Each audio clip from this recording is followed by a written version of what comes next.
सभी को नमस्कार। वर्मा सर की क्लास में आपका पुनः एक बार स्वागत है। आज हम 12th बायोलॉजी के अंतर्गत यूनिट फर्स्ट के सेकंड चैप्टर ह्यूमन रिप्रोडक्शन या मानव जनन की चर्चा करेंगे। तो आइए देखते हैं, हम शुरुआत करते हैं इस चैप्टर के छोटे अर्थात वस्तुनिष्ठ मल्टीपल चॉइस क्वेश्चंस से। मल्टीपल चॉइस क्वेश्चंस में पहला क्वेश्चन यहां पर हम देख रहे हैं, निम्न में से कौन सी नर सहायक ग्रंथि नहीं है। हम जानते हैं कि कुछ ऑर्गन्स ऐसे होते हैं जिन्हें हम मुख्य प्रजनन अंग के अंतर्गत लेते हैं, वहीं हम देखते हैं कुछ अंग ऐसे होते हैं जो एक्सेसरी ग्लैंड के रूप में आते हैं। तो यहां हम देखेंगे सही आंसर हमारा है एम्पुला या तुम्बिका। शुक्राणुओं के एक्रोसोम में पाया जाता है। शुक्राणु का एक्रोसोम आगे ही आगे वाला हिस्सा होता है और उसमें हम देखते हैं अंडाणु को भेदने के लिए एंजाइम्स पाए जाते हैं। मेंस्ट्रुएशन फ्लो या ऋतुस्राव किस हार्मोन की कमी के कारण होता है? सही आंसर इसका है प्रोजेस्टेरॉन। प्रसव के लिए संकेत उत्पन्न होते हैं। यहाँ पर ऑप्शन जो राइट ऑप्शन है, पूर्ण विकसित गर्भ एवं प्लासेंटा या अपरा के द्वारा। निम्न में से किसमें 23 गुणसूत्र पाए जाते हैं? तो हम जानते हैं कि जनन इकाइयां जो होती है वो मियोसिस के द्वारा बनती है, अर्धसूत्री विभाजन होता है। मनुष्य की प्रत्येक कोशिका में 46 क्रोमोसोम पाए जाते हैं और जब अर्धसूत्री विभाजन होता है तब हम देखते हैं 23 गुणसूत्र उसमें उपस्थित होते हैं और इस संरचना को सेकेंडरी oocyte कहा जाता है। शुक्राणु प्रसूति या स्पर्मेटिड का शुक्राणु में परिवर्तन, स्पर्मेटिड से शुक्राणु का बनना स्पर्मियोजेनेसिस कहलाता है। रिक्त स्थान हम देखते हैं, ये भी ऑब्जेक्टिव के अंतर्गत ही होते हैं। मानव लैंगिक जनन वाला या उत्पत्ति वाला जीव है। मनुष्य एक सजीव प्रजाति के अंतर्गत आता है, अर्थात यह सजीव शिशुओं को जन्म देता है। मानव में आंतरिक निषेचन पाया जाता है। वहीं हम देखते हैं नर एवं मादा युग्मक अगुणित होते हैं, जैसा कि अभी अपन ने चर्चा की थी 23 क्रोमोसोम वाली। युग्मनज द्विगुणित होता है क्योंकि यह अगुणित संरचनाओं के मिलने से बना हुआ होता है। कुछ और भी फिल इन द ब्लैंक इसके अंतर्गत यहां दिए हुए हैं। एक परिपक्व पुटक से अंडाणु के मोचित होने की प्रक्रिया को अंडोत्सर्ग या ओव्यूलेशन कहा जाता है। अंडोत्सर्ग या ओव्यूलेशन ल्यूटिनाइजिंग हार्मोन, जिसे एलएच शॉर्टकट में बोलते हैं, द्वारा नियंत्रित होता है। नर एवं स्त्री के युग्मकों के संलयन की प्रक्रिया को फर्टिलाइजेशन या निषेचन कहा जाता है। निषेचन की प्रक्रिया मादा में अर्थात स्त्री में फैलोपियन नलिका या फैलोपियन ट्यूब में संपन्न होती है। मनुष्य में वृषण कोश में पाए जाते हैं। छोटा क्वेश्चन बनता है क्योंकि स्पर्मेटोजेनेसिस प्रक्रिया के लिए निम्न तापमान की आवश्यकता होती है। भ्रूण और गर्भाशय के बीच संवहनी ऊतक बनाने वाली संरचना को अपरा या प्लासेंटा कहा जाता है। और आखिरी फिल इन द ब्लैंक यहां पर है लास्ट वाला, गर्भाशय के आंतरिक ग्रंथिल स्तर को एंडोमेट्रियम भित्ति कहा जाता है। सत्य असत्य के अंतर्गत यहां हम देख रहे हैं पहला पॉइंट, एंड्रोजन का उत्पादन सर्टोली कोशिकाओं के द्वारा होता है। तो यह वाक्य असत्य है क्योंकि सर्टोली कोशिकाएं स्पर्म को पोषण प्रदान करती है, अर्थात दूसरा वाला पॉइंट, शुक्राणु को सर्टोली कोशिकाओं से पोषण प्राप्त होता है, यह सत्य कथन है। लीडिंग सेल टेस्टिस में पाई जाती है, लेकिन इसने यहां अंडाशय दिया हुआ है, अर्थात यह पॉइंट हमारा असत्य वाक्य रहेगा। लीडिंग सेल एंड्रोजन को संश्लेषित करती है, बिल्कुल यह सत्य पॉइंट है। नर सेक्स हार्मोन को एंड्रोजन कहा जाता है और प्रमुख एंड्रोजन का नाम टेस्टोस्टेरोन होता है।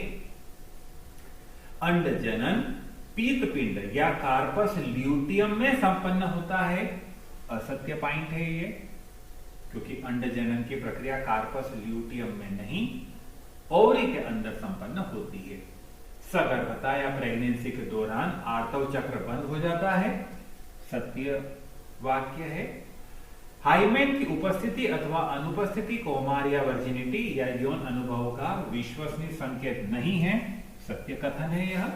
आठवां, आहार नाल का विकास मेसोडर्म और एक्टोडर्म से होता है, नहीं, यह एंडोडर्म से होता है, अर्थात यह भी असत्य वाक्य है।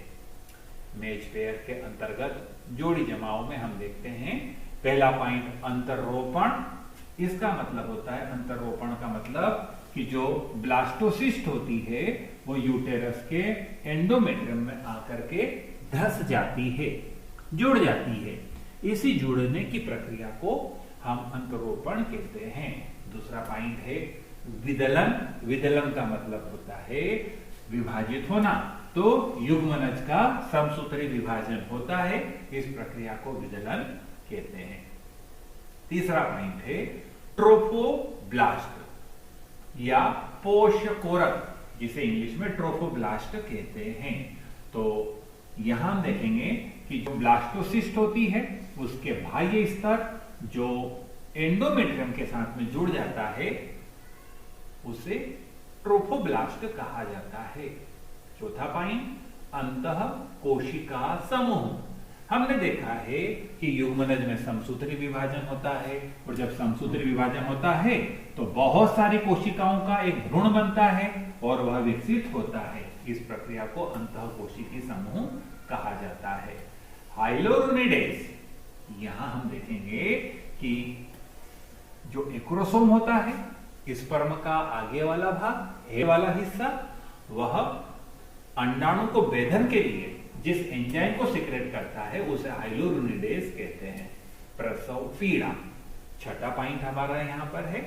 हम देखते हैं हार्मोन जो पीयूष ग्रंथि से निकलता है, ऑक्सीटोसिन हार्मोन, यह शिशु जन्म के लिए हम देखते हैं प्रसव पीड़ा के लिए उत्तरदायी होता है। एक शब्द या एक वाक्य में उत्तर। शुक्राशय की नलिका से जुड़कर वासा डिफरेंस क्या कहलाती है? इजेक्युलेटरी डक्ट या स्खलन वाहिनी। मनुष्य के नर एवं मादा प्राथमिक जनन अंग क्या होते हैं?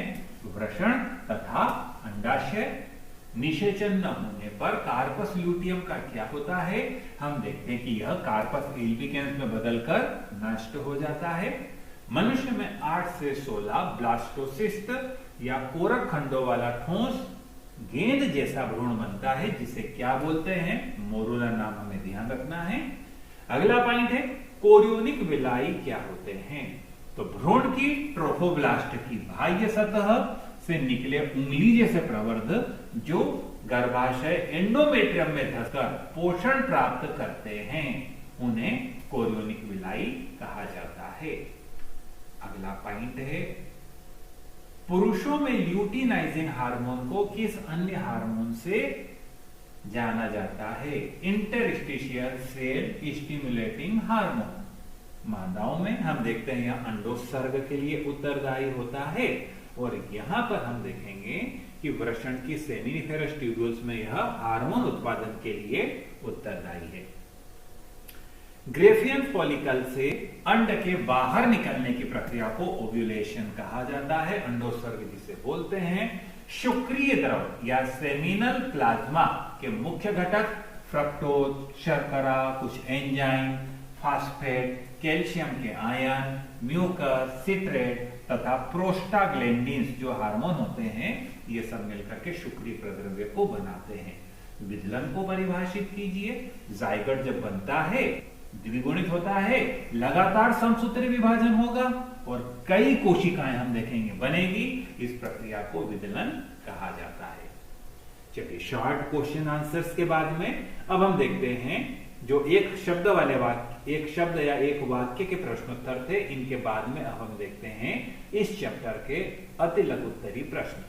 पहला प्रश्न, क्या आप सोचते हैं एक कुतिया जिसने 6 बच्चों को जन्म दिया है, उसके अंडाशय से कितने अंडे मोचित हुए होंगे? क्योंकि हम जानते हैं एक अंड से ही निषेचनोपरांत एक जीव का विकास निर्माण होता है, तो यहां पर सीधा सा आंसर हमारा हो जाएगा कि हां, उसके अंडाशय से 6 अंडे मोजित हुए होंगे। सेकंड क्वेश्चन है, शुक्र जनन की प्रक्रिया के नियमन में शामिल हार्मोन के नाम। Gonadotropin releasing hormone, follicle stimulating hormone, luteinizing hormone और एंड्रोजेंस, जिसमें मुख्यतया टेस्टोस्टेरोन होता है। साथ ही कुछ कारक होते हैं जिन्हें इनहिबिन कारक कहा जाता है। नेक्स्ट क्वेश्चन है, शुक्राणु जनन व वीर्य सेचन स्पर्मिएशन की परिभाषा दीजिए। तो शुक्राणु जनन, स्पर्मियोजेनेसिस, अर्थात स्पर्मेटिड से स्पर्म का बनना, इस प्रक्रिया को शुक्राणु जनन कहा जाता है। और वृषण के अंदर शुक्राणुओं के निर्माण की प्रक्रिया को शुक्र जनन कहा जाता है। अर्थात दोनों प्रक्रियाओं को आपको ध्यान में रखना है।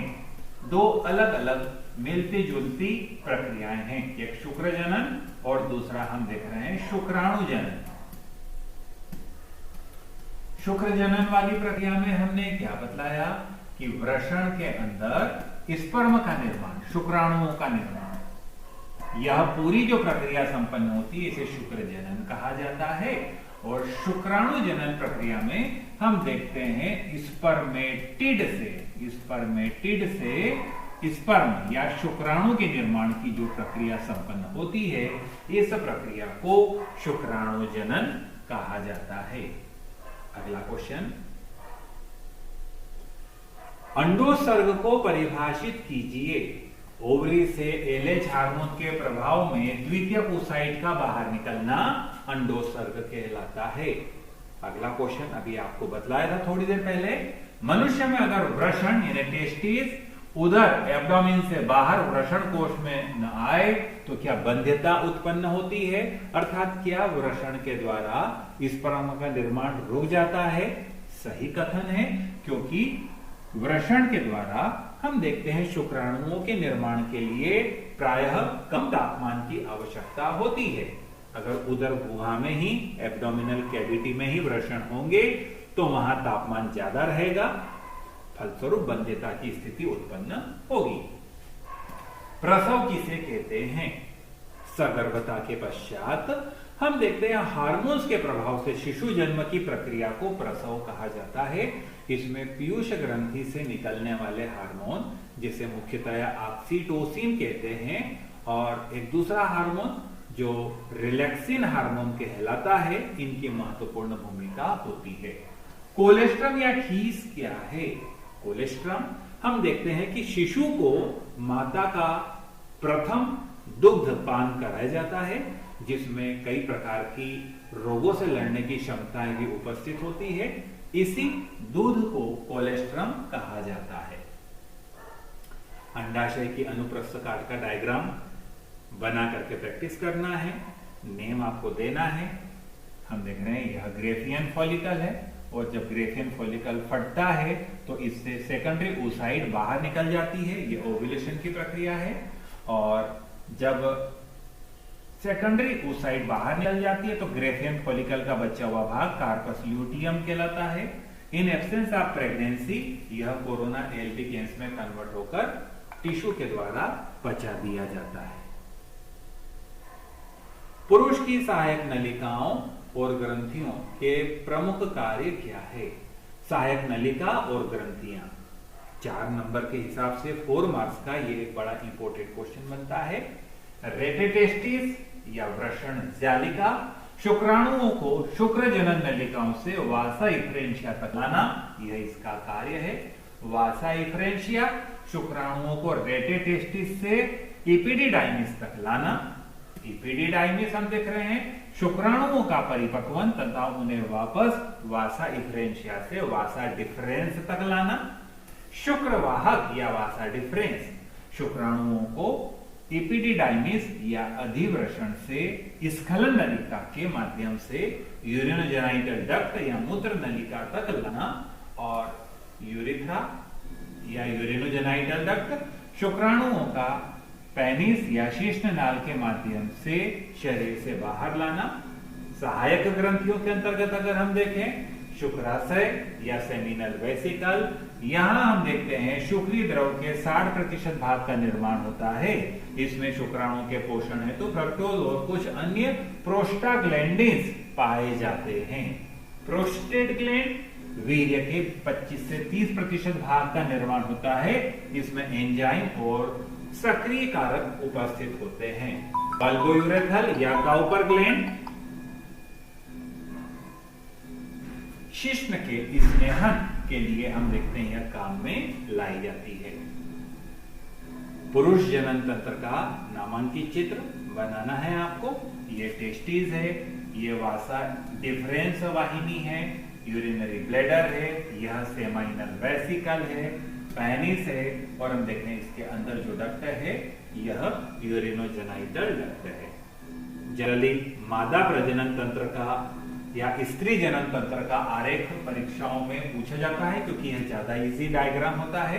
ओवरी का डायग्राम बनाना है, फैलोपियन ट्यूब का डायग्राम बनाना है, जिसमें हम देखते हैं कि यह ट्यूब का सकरा भाग है, एम्पुला, एम्पुला के पीछे हम देखते हैं यह यूटेरस वाला भाग है, और ये यूटेरस की भित्तियां हैं, एंडोमेट्रियम है, मायोमेट्रियम है, और सबसे बाहर की पेरीमेट्रियम है। डायग्राम बना करके नामांकन अच्छे से आपको याद करना है। वृषण एवं अंडाशय में से प्रत्येक के दो प्रमुख कार्यों का उल्लेख कीजिए। वृषण के कार्य हो जाएंगे शुक्राणुओं का निर्माण करना, साथ ही हार्मोन्स का उत्पादन करना। वहीं अंडाशय के कार्य हो जाएंगे अंडाणुओं का निर्माण करना, और वही कार्य दूसरा हार्मोन्स का निर्माण करना। इसके द्वारा एस्ट्रोजन प्रोजेस्टेरॉन हार्मोन हम देखते हैं स्त्रावित होते हैं, जो द्वितीयक लैंगिक लक्षणों को कंट्रोल करते हैं, मेंस्ट्रुएशन या ऋतु स्त्राव चक्र, सगर्भता आदि का नियमन करते हैं। शुक्राणु तथा अंडाणु का नामांकित चित्र, यह शुक्राणु का डायग्राम है। आप इसकी प्रैक्टिस कीजिएगा। यह हेड वाला पोर्शन है, जिसके आगे एक्रोसोम उपस्थित होता है, जो गोल्गी कॉइल से बना हुआ है और पेनिट्रेशन एंजाइम को सीक्रेट करता है। पीछे की तरफ न्यूक्लियस है, नेक के पीछे मिडिल पीस है, जिसमें हम देखते हैं माइटोकॉन्ड्रियल रिंग पाई जाती है, सेंट्रियोल पाए जाते हैं, प्रोक्सिमल सेंट्रियोल पाया जाता है, डिस्टल सेंट्रियोल पाया जाता है, रिंग सेंट्रियोल पाया जाता है। एक्साइल फिलामेंट से बना हुआ पिछला पार्ट टेल हम देखते हैं यहाँ पर उपस्थित होता है, जो स्पर्म के मूवमेंट के लिए रिस्पॉन्सिबल होता है। अंडाणु की संरचना में देखेंगे, यह सेकेंडरी oocyte के अंदर बना हुआ न्यूक्लियस है, साइटोप्लाज्म है जो कि अंड के अंदर भरा हुआ होता है, पोलर बॉडी इससे अटैच है, जुड़ी हुई है, कोरोना रेडिएटा और जोना पेलुसिडा नामक मेम्ब्रेन है, व्हाइट लाइन मेम्ब्रेन है जो एग के चारों तरफ पाई जाती है, कॉर्टिकल ग्रेन्यूल्स है जो अंड के अंदर बिखरे हुए होते हैं।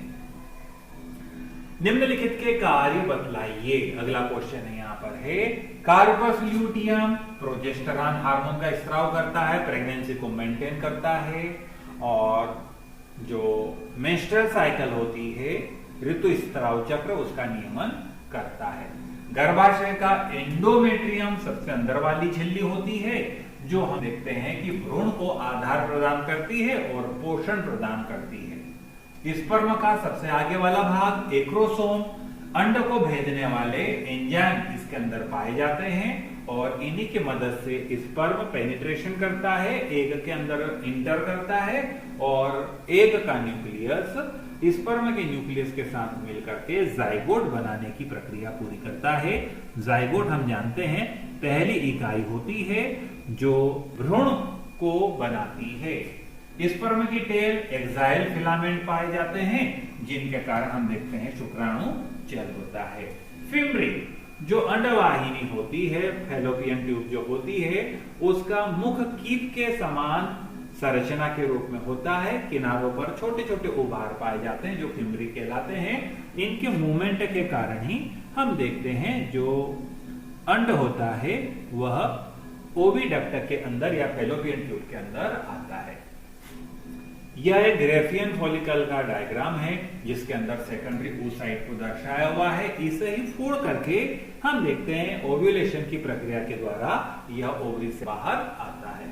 प्रसव या पार्टिल्यूशन क्या है, प्रेरित करने वाले कौन कौन से हार्मोन होते हैं, बड़ा इंपॉर्टेंट प्रश्न है बेटे बोर्ड की एग्जाम के हिसाब से।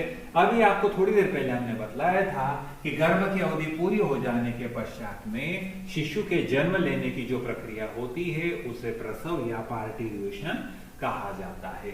और इस प्रक्रिया में हम देखते हैं कि विभिन्न प्रकार के हार्मोन जैसे ऑक्सीटोसिन हार्मोन और रिलैक्सिन हार्मोन, ये अंडाशय द्वारा स्रावित रिलैक्सिन हार्मोन महत्वपूर्ण भूमिका निभाते हैं और प्रसव की प्रक्रिया को आसान करते हैं।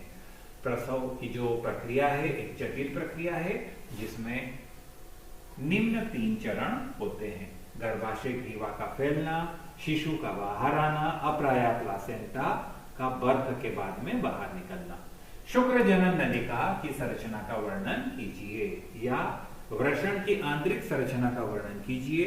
2 तरह से हम देखते हैं कि यह क्वेश्चन आपको काम में आएगा, थ्योरी में भी काम में आएगा, प्रैक्टिकल में भी, स्लाइड में, स्पॉटिंग में यह काम में आता है। ये बड़ी सेल है यहाँ पर अंदर जिन्हें हम सर्टोली सेल कहते हैं और ये जो पूरा गोलाकार स्ट्रक्चर अपने को दिखलाई दे रहा है यहाँ पर, इस पूरे गोलाकार स्ट्रक्चर को, इसको अंडाकार स्ट्रक्चर को हम सेमिनिफेरस ट्यूब्यूल्स कहते हैं, जिसके बाहर ये लेडिंग सेल्स है जो हार्मोन का प्रोडक्शन करती है।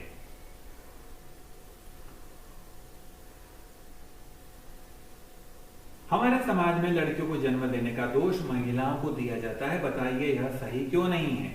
हम जानते हैं कि नर में XY सेक्स क्रोमोसोम पाया जाता है, वहीं महिलाओं में ऑटोसोम के समान ही XX क्रोमोसोम 23वां जोड़ी भी उपस्थित होता है।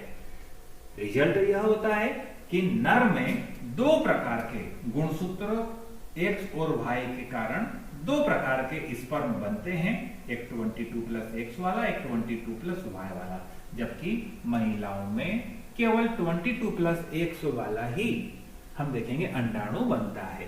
जब फर्टिलाइजेशन की प्रक्रिया होती है तो 22+X वाला शुक्राणु यदि 22+X वाले शुक्राणु के साथ जुड़ता है तो XX के रूप में मादा संतति जन्म लेती है।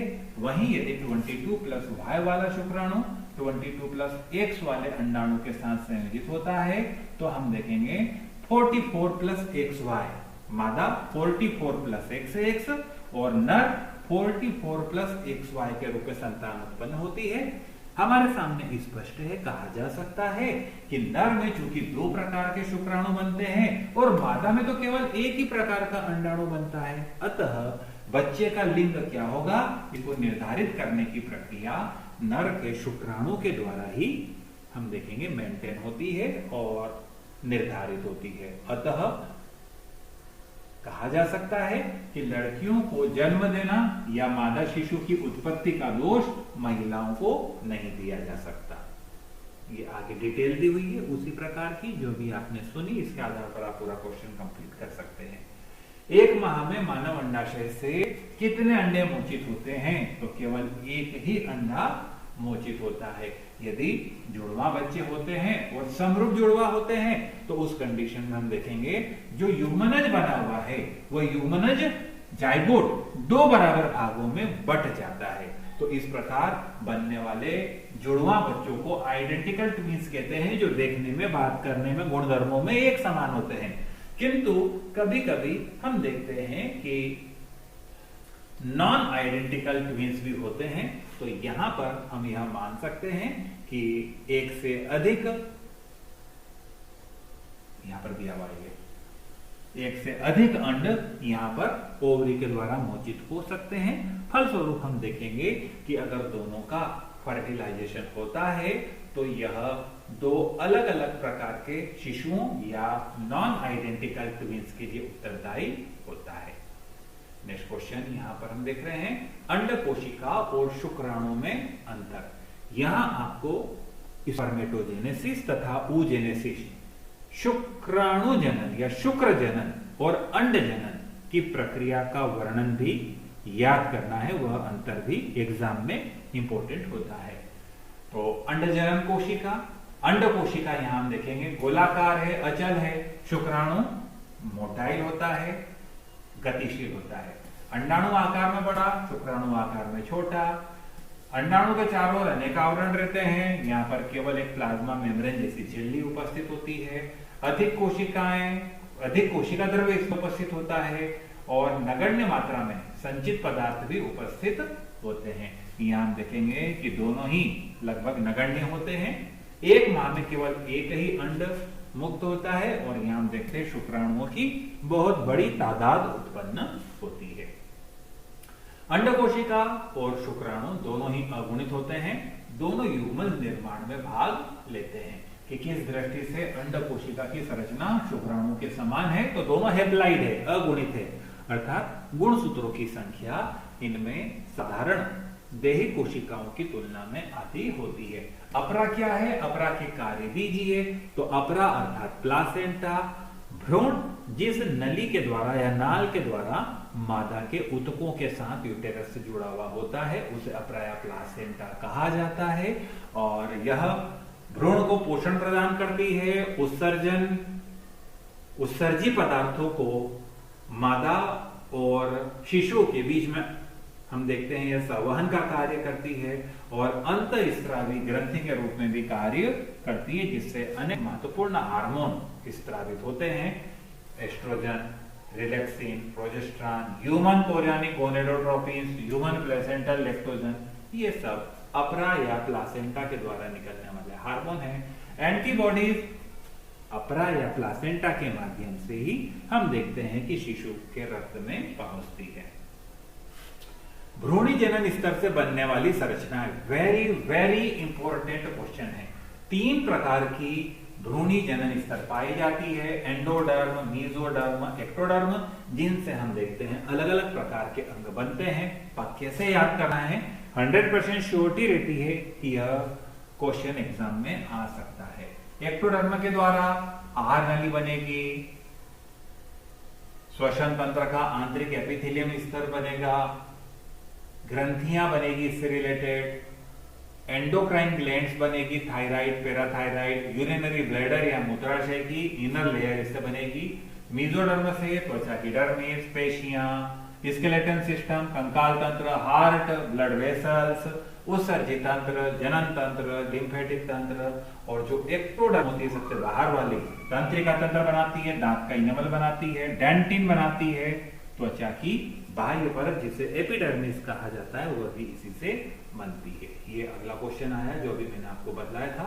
शुक्र जनन और अंड जनन। शुक्र जनन की प्रक्रिया हम देखेंगे वृषण में संपन्न होगी, अंड जनन अंडाशय में होगा। शुक्र जनन हम देखेंगे पूरी प्रक्रिया ही वृषण में संपादित हो रही है, लेकिन हम देखते हैं कि अंड जनन वाली प्रक्रिया में सेकेंडरी oocyte अंडाशय से बाहर आती है और अंडवाहिनी में उसका निषेचन होता है। कुल अवधि लगभग 75 डेज शुक्र जनन के लिए दिया हुआ है और अंड जनन हम बतला रहे हैं यह भ्रूणी अवस्था से ही प्रारंभ हो जाता है। वृद्धि प्रावस्था अल्प होती है, यहाँ लंबी होती है, समय ज्यादा लगता है।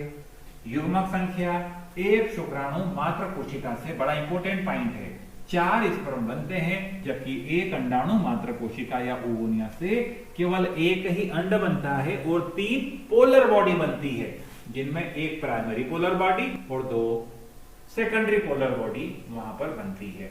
और एक प्राइमरी पोलर बॉडी रहती है, ये आगे फिर पोलर बॉडी में डिवाइड हो जाती है, अंडाणु जनन की प्रक्रिया में हम देखेंगे। शुक्राणु आकार में छोटे होते हैं, अंडाणु बड़ी कोशिका होती है। यहां पर कोई पोलर बॉडी नहीं पाई जाती, यहां पर पोलर बॉडी पाई जाती है। कोलेस्ट्रम अभी अपन ने देखा था, और ब्लास्टुला। ब्लास्टुला जब जाइगोट का डिवीजन होता है, एक कोशिका से 2 कोशिका, 2 से 4, 4 से 8, 8 से 16 कोशिकाएं बनती है, तो एक पहले मोरूला अवस्था आती है। जब इस मोरूला अवस्था के अंदर एक खोखली गुहा जिसे ब्लास्टोसिल कहा जाता है वह निर्मित हो जाती है, तब इस प्रारंभिक भ्रूण को ब्लास्टुला कहा जाता है। एक्स्ट्रा एम्ब्रियोनिक मेम्ब्रेन, कोरियन, एलोन्टाइस और योग से हम देखते हैं कि यह मुख्यतया एक्स्ट्रा एम्ब्रियोनिक मेम्ब्रेन होती है, भ्रूण को घेरे रहने वाली झिल्लियां। माता के गर्भाशय में हम देख रहे हैं इस प्रकार से भ्रूण उपस्थित होता है और इस भ्रूण के चारों ओर कोरियन उपस्थित है, प्लासेंटा पाया जाता है, योक सेक पाया जाता है जो पोषण प्रदान करता है, और एमनियोटिक फ्लूइड भरा हुआ रहता है जिससे में भ्रूण उपस्थित होता है। अंड जनन क्या है? अंड जनन की प्रक्रिया बड़ा महत्वपूर्ण, वेरी वेरी इंपॉर्टेंट क्वेश्चन है। अंड जनन, शुक्र जनन, दो और दोनों में अंतर। अंड जनन की प्रक्रिया हम देखते हैं ओगोनिया से प्रारंभ होती है। सबसे पहले मल्टीप्लिकेशन फेज आती है, गुणन अवस्था जिसे कहते हैं, और कई कोशिकाएं बन जाती है। इन कोशिकाओं को हम प्राइमरी oocyte कहते हैं। प्राइमरी oocyte वृद्धि प्रावस्था में आकार को ग्रहण करती है, आकार बढ़ाती है और लार्जर साइज में हो जाती है। अब परिपक्वन प्रावस्था में इनमें विभाजन होता है, असमान विभाजन होता है। एक बड़ी कोशिका बनती है, एक छोटी कोशिका बनने वाली इस छोटी कोशिका को प्राइमरी पोलर बॉडी कहा जाता है, और सेकेंडरी कोशिका जो बनी हुई है इसे बड़ी कोशिका जो बनी हुई है इसे सेकेंडरी oocyte कहा जाता है। सेकेंडरी oocyte में डिवीजन होता है तो केवल एक ओवम बनता है, एक सेकेंडरी पोलर बॉडी बनती है। वहीं प्राइमरी पोलर बॉडी में पुनः विभाजन होता है और इससे भी आगे पोलर बॉडियां बनती है।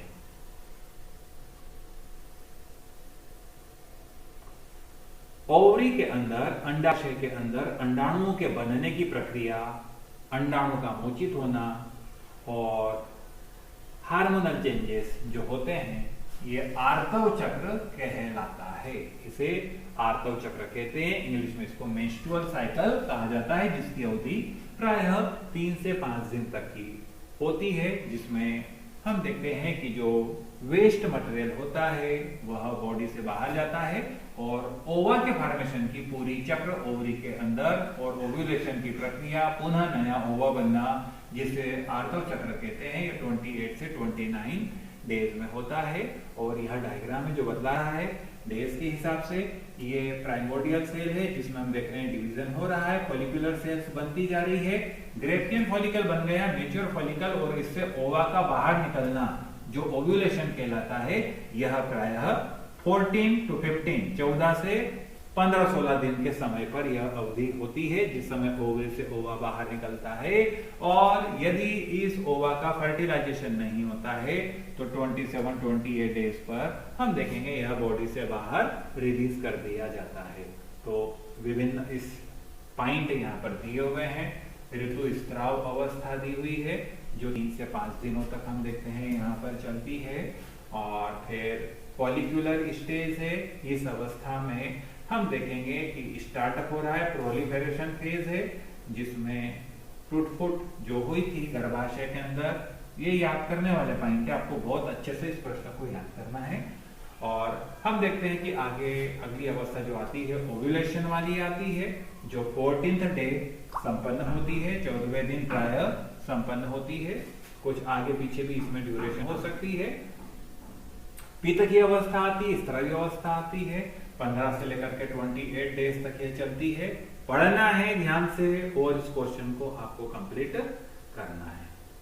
इसी प्रकार शुक्र जनन वाली प्रक्रिया है, जिसे भी अपन ने अंड जनन वाली देखी थी कि सेमिनिफेरस ट्यूबुल्स के अंदर जो जर्मिनल एपिथेलियम होती है, उससे हम देखते हैं कि अनेक कोशिकाएं बनती है। इन कोशिकाओं में मल्टीप्लिकेशन फेज होती है, लगातार विभाजन इनमें होता रहता है, स्पर्मेटोगोनिया बनती है।